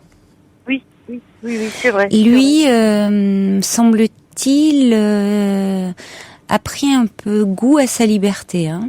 Oui, ça c'est vrai, il me l'a dit. quand il Ça, vous il parle me de l'a ses aventures, bon, alors évidemment, c'est pas à mettre au même niveau que la relation qu'il a avec vous, mais le risque, c'est quand même que d'un côté, avec vous, il est la très grande sécurité. Vous êtes la mère de ses enfants, comme il dit, c'est la famille, c'est évidemment, c'est facile d'avoir de vous voir, de faire l'amour avec vous. C'est familier. C'est familier, enfin je veux dire, vous avez été sa femme pendant 30 ans. Pendant 30 ans, oui. Bon, donc, enfin, il sait pas vraiment, il est dans un terrain connu là. Bon, donc, mais ça l'empêche pas peut-être à côté, effectivement, d'aimer sa liberté et d'avoir des aventures. Donc vous, si vous replongez dans une situation d'attente comme ça, le risque, c'est que vous soyez malheureuse. Alors que vous me dites que quand même, pendant 1 an et demi, vous avez été très courageuse. Alors je dis pas qu'il faut continuer sur ce rythme-là, parce que vous dites bien que vous vous êtes noyée dans le travail, parce qu'il y avait... 75 heures par semaine. Voilà, bon, il faut pas, parce que là, c'est votre santé qui en prendra un coup. Il faut bien que vous arriviez à vivre, mais vous avez fait face, bon, pour vendre cet appartement, mais attention de ne pas retomber dans une trop grande dépendance, surtout que si vous voulez après tout le reconquérir, pourquoi pas, c'est pas en vous mettant en attente et qu'il vous sente complètement de nouveau à sa disposition. C'est-à-dire que c'est quand il veut, où il veut et comme il veut. Là, vous donnez l'impression, à vous entendre, je dis pas, mais que voilà, c'est il peut passer à n'importe quelle heure, vous serez là pour lui. Non, il faut aussi qu'il se dise.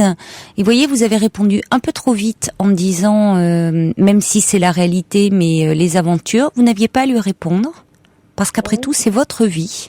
Et que vous étiez séparés et que ça ne le regarde pas. J'ai répondu que moi, 30 ans, j'arrive pas à les balayer. Non, mais je comprends, Lila. Bien sûr, ça ne se balaye pas comme ça. Je suis d'accord avec vous. Et je pense que pour lui, de son côté, c'est pareil. On ne balaye pas 30 ans d'un revers de main. Bon. Il se trouve que c'est quand même lui qui est parti, qui n'a pas donné signe de vie.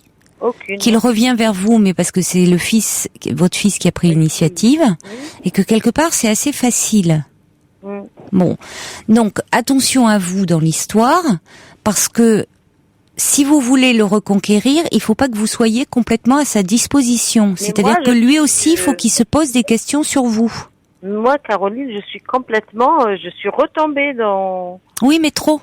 C'est ce que je vous dis. Je suis retombée vite fait, ce que vous me dites, c'est vrai, je suis retombée vite fait dans le passé. C'est mon mari, je l'aime. Oui, mais faites attention à ça, parce que dans les faits, votre mari, lui, il a pris goût un peu à sa liberté, là. Lui, il a dit carrément, je suis tranquille chez moi. Oui. Je rentre quand je veux, j'ai pas de compte à rendre. Voilà. Alors de temps en temps, s'il peut passer chez vous, c'est bien agréable aussi.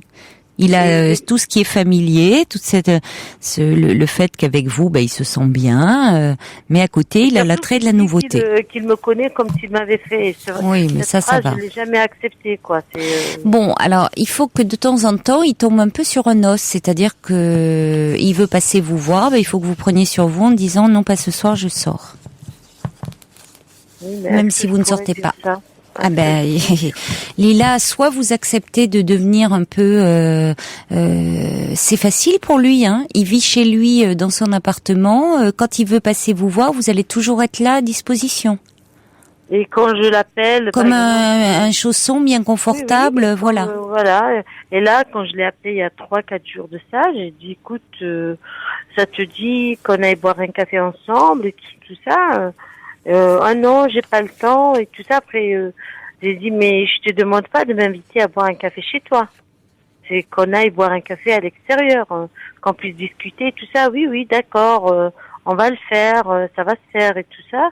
Mais je suis sûre et certaine que non, que si moi je propose, ça va être. Justement, laissez-le un peu, ne l'appelez pas. J'essaie, je me retiens. Oui, mais retenez-vous, vous avez raison, retenez-vous. Et attention, pour ne pas appeler, oui, mais protégez-vous, Lila. Protégez-vous parce que franchement, sinon, cet homme, ça sera bien pratique pour lui de vous avoir et puis de batifoler ailleurs. Alors, vous réservez pas un avenir très, très rose. Ah oui, là, déjà, je me vois vraiment arrêter complètement de vivre. Hein. J'ai arrêté de vivre depuis que... Oui, alors que vous vous en sortiez plutôt bien. Voilà. Donc, au contraire, vous pouvez lui montrer que vous avez fait face et sacrément bien fait face. Donc, gardez en tête toutes les ressources qui sont en vous et que vous n'imaginiez même pas. Donc, attention, et vous pouvez au contraire renvoyer l'image d'une femme beaucoup plus forte.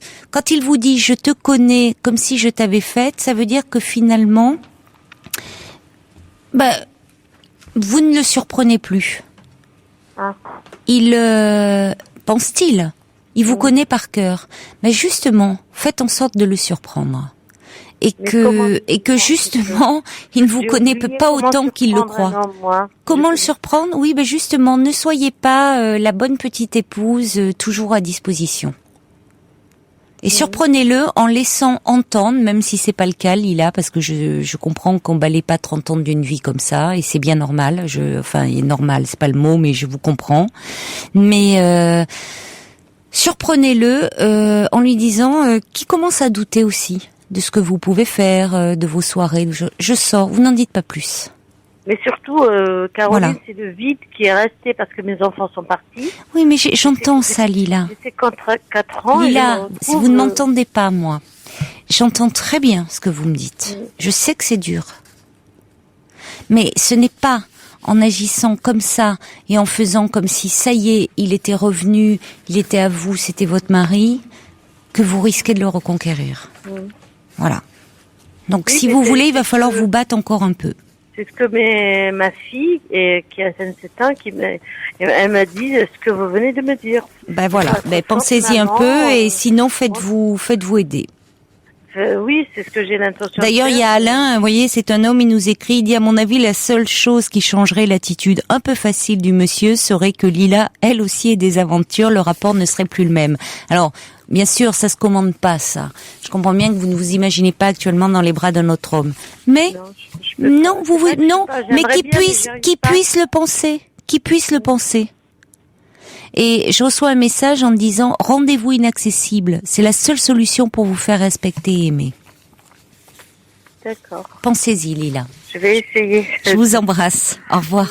Merci beaucoup. Au revoir. Au revoir. Pour rejoindre Caroline Dublanche, appelez le 39 21, 34 centimes la minute.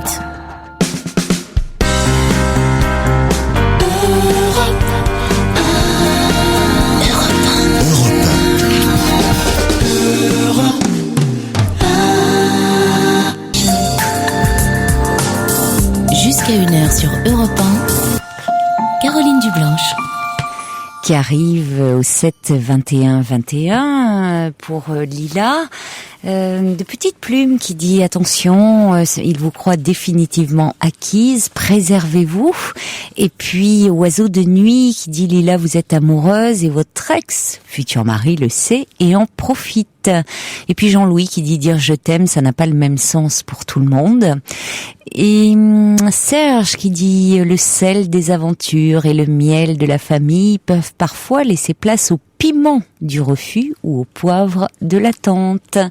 Et puis, je voulais faire un petit clin d'œil amical à des auditrices qui nous écoutent de l'étranger grâce à Internet. C'est Zina qui nous écoute d'Alger et Monique qui vit en Uruguay et qui écoute l'émission tous les soirs. Et on accueille maintenant Yannick. Bonsoir Yannick.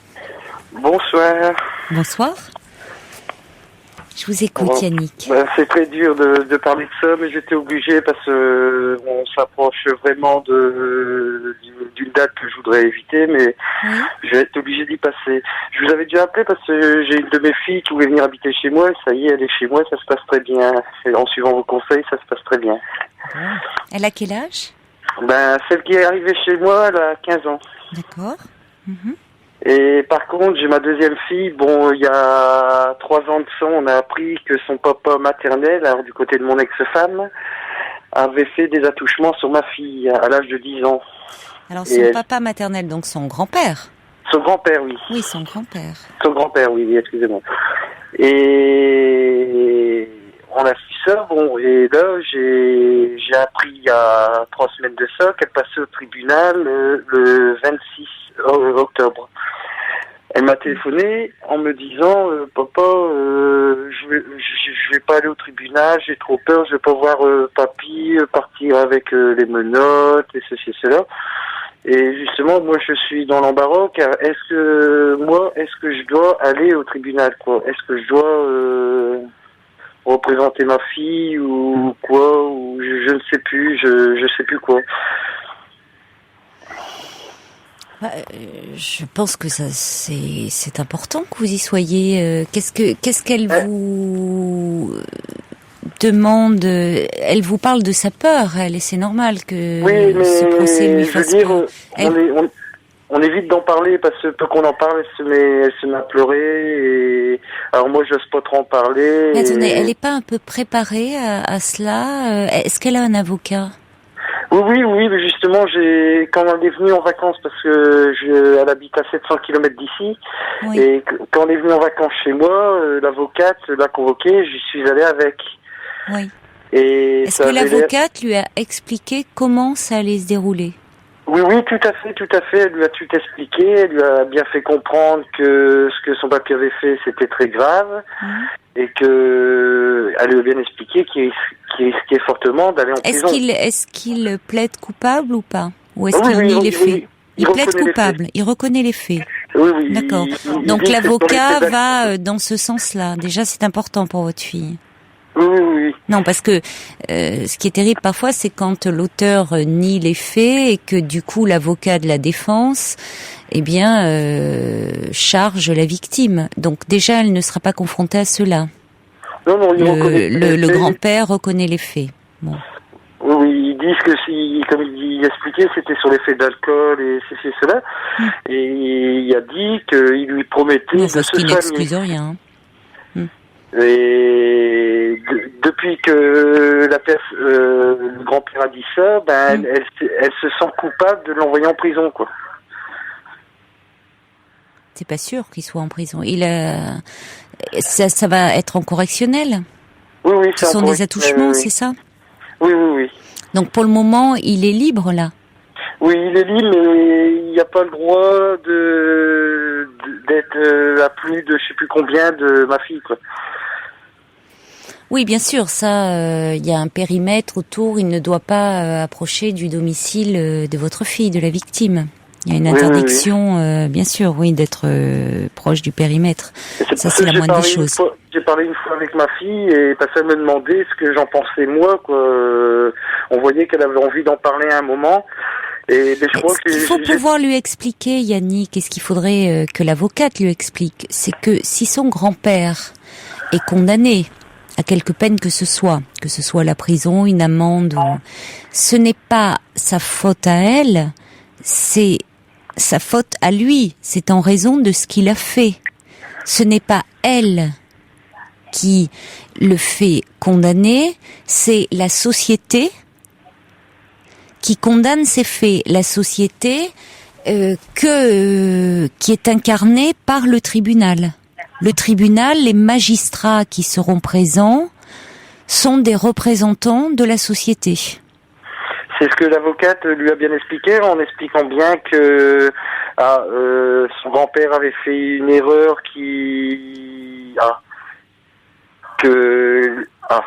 comment qu'elle expliquait ça, en disant que il n'avait pas le droit de faire ça, quoi. C'était une faute. Une faute grave. Voilà. Que quand on fait une bêtise, on a une punition quand on est petit. Quand on est grand, plus on fait des bêtises importantes. Et plus la punition, plus la sanction est importante. Alors comme elle dit, j'aurais jamais dû rien dire, mais je dis, si. T'aurais rien dit, tu seras encore tu l'auras encore en toi et ça serait peut-être pire. Je dis, il fallait que tu le dises à un moment. Et... Oui, elle est assaillie de culpabilité, ce qui est très fréquent. Ouais, pour elle, c'est elle, parce que quand ça s'est passé, il y avait ma deuxième fille qui était dans la chambre avec. La petite? Celle qui est 1 an plus jeune, quoi. Mais il faut insister sur le fait que, en parlant, elle a protégé sa sœur? Ben, c'est ce qu'on lui dit, t'as protégé ta sœur, t'as protégé tes cousins qui vont régulièrement là-bas. Voilà. Parce que, en disant que ce grand-père a des problèmes dans sa tête, que même si lui va mettre ça sous l'effet de l'alcool, déjà quand même dire que il y a des personnes qui consomment beaucoup d'alcool et qui pour autant ne commettent pas ce genre d'acte. Donc l'alcool à lui seul ne peut pas justifier ce qu'il a fait, parce que toutes les personnes qui consomment de l'alcool, même à forte dose, heureusement, ne commettent pas d'attouchement sur des enfants. Donc, ça veut dire qu'il a des problèmes autres dans sa tête, et que s'il a ce genre de problème, il aurait très bien pu recommencer avec elle, continuer avec elle, et s'en prendre à d'autres enfants dans la famille et à l'extérieur de la famille. Donc, en parlant, eh bien, ça permet d'y mettre fin à ce qu'elle vivait elle, mais aussi de protéger d'autres enfants. Donc, ça a été très courageux de sa part d'en parler. C'est ce que je lui ai dit. Je dis, tu sais, le geste que tu as eu, c'est vraiment fort, parce que faut savoir en parler, faut savoir. On a comme je dis, on t'a quand même rabaissé, quoi. C'est une histoire qu'on l'a rabaissé, quoi. Qui l'a rabaissé? Ben, le geste que son grand-père a fait, ça l'a rabaissé quand même. Je veux dire, elle se sent culpabilisée, elle dit que c'est de sa faute. C'est surtout lui qui s'est rabaissé en faisant ce geste-là. Elle était une enfant. Oui. Mais ça, elle veut pas le comprendre, quoi.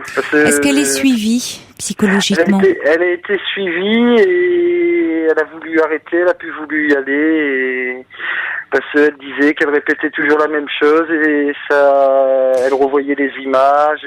Oui, mais c'était quand même important parce que c'est une façon aussi d'évacuer le traumatisme subi. Elle a été suivie au moment où elle en a parlé? Oui. Oui, mais voyez, là, c'est embêtant qu'au moment du procès, elle soit pas accompagnée, soutenue sur le plan psychologique. On voit que ça manque, là. Mais elle a 15 ans aujourd'hui? Non, elle a 16 ans, hein, c'est votre fille de 16 ans. Oui. Puisque, vous me parlez de celle qui a 15 ans, qui vit avec vous. Donc, elle a 16 ans. Il faut lui dire qu'il sera toujours possible pour elle d'en parler de nouveau et d'être accompagnée, pas forcément pour parler des faits, mais pour parler de ce sentiment de culpabilité qu'elle a.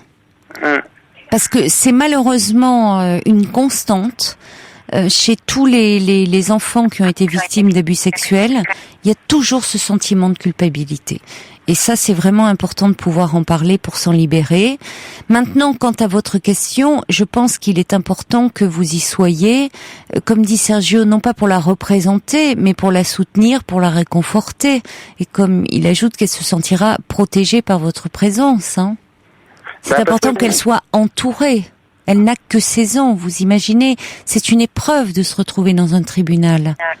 Même si elle est la victime, mais à 16 ans, et même quand on est adulte, c'est important d'être entouré des gens qu'on aime, qui peuvent nous soutenir, nous aider. Elle va pas y aller seule dans ce tribunal quand même, avec son avocate. Non, il y aurait la maman qui serait là, mais... Oui, mais elle a besoin de ses 2 parents, Yannick. Non, mais moi personnellement, j'ai envie d'y aller. Le problème. Envie, c'est pas l'envie, j'imagine. C'est important pour vous. Parce que moi, comme je lui ai expliqué, j'ai dit ton grand-père, il doit être puni. Il doit être puni. Déjà, moi, j'ai du mal à le supporter. Elle me l'a dit à cause de moi, t'as la haine sur papy. Vous avez peur finalement de vous retrouver en face de cet homme? Enfin, peur d'être débordé? Oui. Parce que moi, une fois, je parlais avec ma femme actuelle, et je crois qu'elle a entendu, parce que j'ai dit, de toute façon, s'il n'est pas condamné, je m'en occuperai moi-même. Et je crois qu'elle l'a entendu. Non. Alors, je comprends votre réaction en tant que père, mais bon, il y a la justice. Faites-lui confiance, d'autant qu'il reconnaît les faits. Déjà, il y a un aveu là de culpabilité. Donc je comprends que en vous, en tant que père, ça soit très difficile de vous retrouver en face de cet homme et que vous ayez envie effectivement de faire justice vous-même. Ça serait pas aider votre fille. Ah mais non, mais parce que ça veut dire ça ne se règle pas comme cela, c'est-à-dire parce que votre fille aussi, par le biais de ce tribunal représente la société civile. C'est-à-dire que ça va au-delà de la famille. C'est-à-dire vous, en tant que père, la meilleure façon de l'aider, c'est d'être à ses côtés, de la soutenir, de la réconforter, de faire ce que vous avez fait, de lui expliquer qu'elle n'est en aucune façon coupable. Mais de laisser les magistrats, de dire que évidemment vous la croyez, que vous la soutenez, de laisser les magistrats décider et porter le jugement, parce que les magistrats incarnent la société tout entière. C'est ce qu'il faut que votre fille comprenne. C'est-à-dire que à travers le jugement, c'est la société qui condamne ce genre d'acte. Le problème, c'est que ça va bien au-delà. Actuellement, lui parler, c'est très dur parce que elle se renferme à l'école. Non, elle se renferme beaucoup. C'est à l'école, c'est-à-dire que elle veut être le plus souvent à l'école. Elle doit avoir très peur de ce procès. Regardez vous-même, pour vous, c'est compliqué. Vous êtes son père, vous n'avez pas été directement éprouvé dans votre chair par cet homme. Aussi quand même. Si, parce que j'ai pas été touché de la même façon, mais je crois que j'étais aussi fort touché. Bien sûr que vous avez été touché, mais pas de la même façon. Non, pas de la même. Elle, c'était une enfant, c'est son grand-père, Donc, il faut que vous soyez à ses côtés. Ça, il faut qu'elle ait son père et sa mère à ses côtés. Bon, après, il faut que vous soyez là pour elle, ses parents, la cellule familiale, la protéger. Voilà. Après, les magistrats jugeront. Et puis peut-être après lui reproposer d'aller parler de tout ça, parce que ça reste une épreuve. Bon courage et n'hésitez pas à me rappeler pour me dire comment ça s'est passé, peut-être après le procès si vous le souhaitez. On pourra parler de votre fille. Très belle nuit à vous, de jolis rêves. Et passez un très bon week-end. On se retrouve lundi, bien sûr.